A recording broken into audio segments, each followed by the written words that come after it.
Lilo and Stitch is the live-action remake of the 2002 Disney animated film Lilo and Stitch, and that's got a lot of expectations that these remakes tend to bring out. We're not going to talk much about those expectations today. We're just going to talk about the movie, but first, we're going to talk about why my shirt is pixelated. And before I show you, this is my girlfriend, Michaela.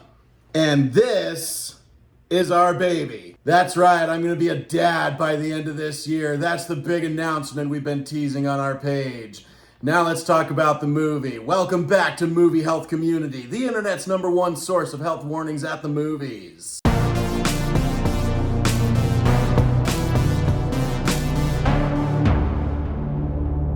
So when it comes to these Disney live-action remakes, some of them are really good. Sometimes you gotta suffer through a Lion King remake or a Snow White remake to get the really good stuff, like the Jungle Book remake or even the Beauty and the Beast remake.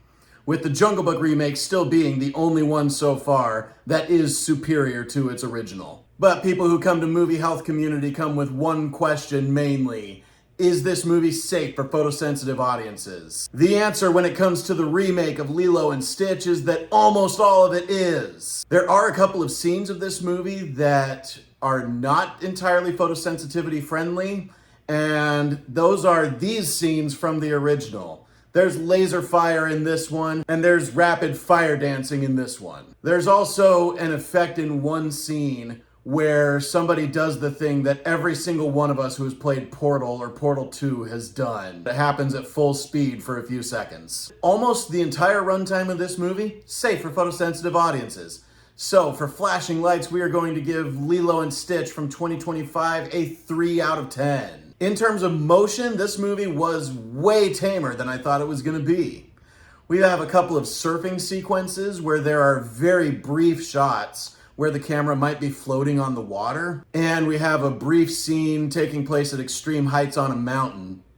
That's about it. And then in terms of mental health, this movie has the same warning I would give about the original movie, which involves a child in peril, both in actual physical danger, but also at danger of being removed from her family by systems put in place to take care of people. And that's actually a really good transition into the review section of this video.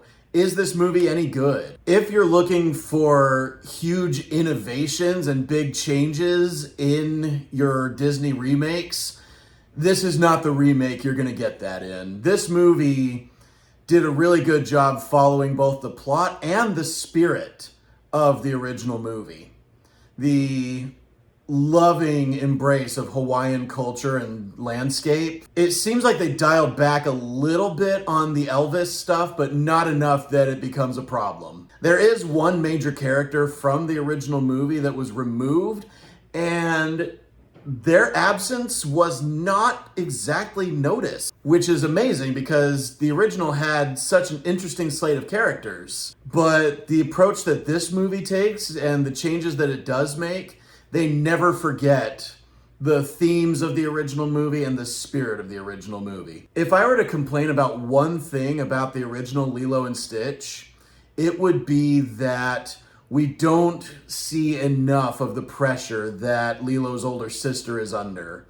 And we don't see her dealing with the implications of everything that's happening in entirely realistic ways. Her role is expanded in this movie in every single way I had hoped. And it leaves you caring maybe even more about the custody battle subplot than in the original movie. I saw The Lion King in its touring production a few weeks ago, and because of the recent revelation of this, I found myself sympathizing way more with Mufasa than I ever have. And while watching this remake of Lilo and Stitch, I found myself sympathizing so much more with Nani than I ever did watching the original growing up. The original came out when I was 12. I was already older than Lilo, so she wasn't very relatable to me, and neither was Nani, because she was older than me and taking on responsibilities that I definitely wasn't ready for when I was 12. The one thing that this movie does better is expand on Nani's character. The creative choice to reduce the amount of CGI they would have needed otherwise in this movie did work really well, and it was a much better showcase of some of the actors' abilities in a comedic movie than they would have gotten if they had just voiced these CGI characters. The CGI in this movie does leave something to be desired, which does make sense. This movie was originally intended as a Disney Plus direct-to-streaming exclusive, but I am so glad that they changed their mind and decided to release theatrically about a year ago. And on my own personal note, this just brings us one step closer to the remake I'm most excited for, which is The Hunchback of Notre Dame. Now, some of the things they did with the alien characters made them not nearly as iconic as they were in the original movie. One of them, when he's in his CG mode, just kind of feels like Sonic the Hedgehog, but specifically the movie version. When he's CG, anybody could have played him, even Ben Schwartz. But this movie looks like it was so fun to make, and it was definitely a fun time at the theater, and a really good time for the whole family. This movie definitely qualifies as being a family movie instead of being a kid's movie. I am going to give the remake of Lilo and Stitch a B+. Thank you so much to our readers on Tumblr and Facebook, and as always, an extra special thanks to our patrons over on our Patreon page whose names are scrolling on the screen like credits right now. As a reminder, nothing produced by Movie Health Community is medical advice, nor has any of it ever been reviewed by any medical professionals. Be sure to leave a like on this video, hit that subscribe button, hit the bell icon if you want to be notified when we post new videos, and leave a comment if you have anything to add to this discourse about the remake of Lilo and Stitch, especially if you disagree with anything I've said. We love hearing from you.